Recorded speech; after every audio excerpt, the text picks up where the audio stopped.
عصری کهن بایدم آغاز کنم.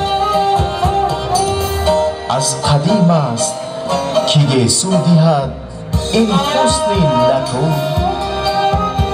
تا جهان است بیا دستی من و دامن تو.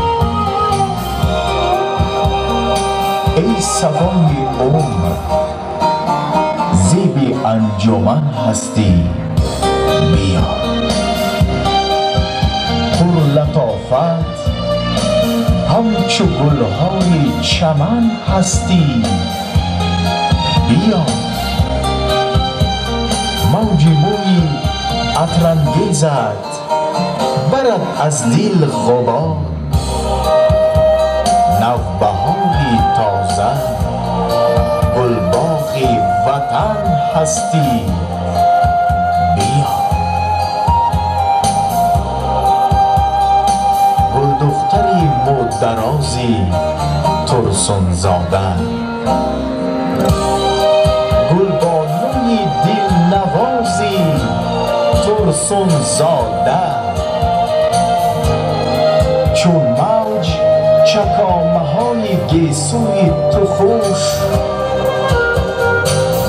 ای قصه ساز و رازی ترسون زاده.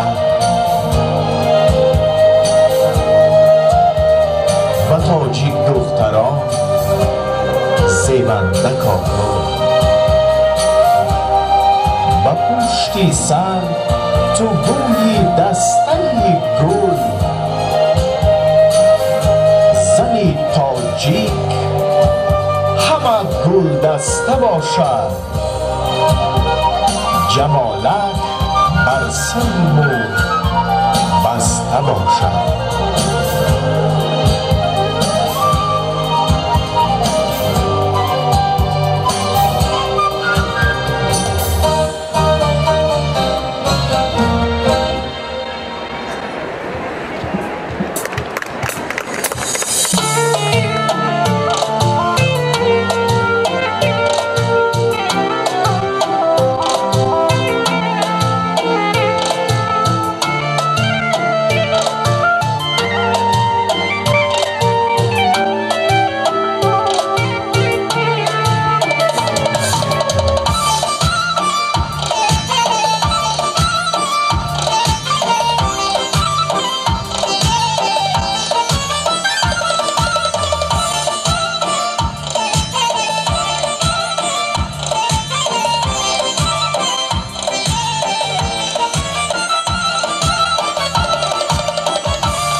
پیراهنی اطلس تو داری، شکفته همچو گل‌های بهاری، حسن اگر ببینم روی خوبت، حسن اگر ببینم روی خوبت، میسازم همچو گل گل بهتراری، میسازم همچو گل گل بهتراری.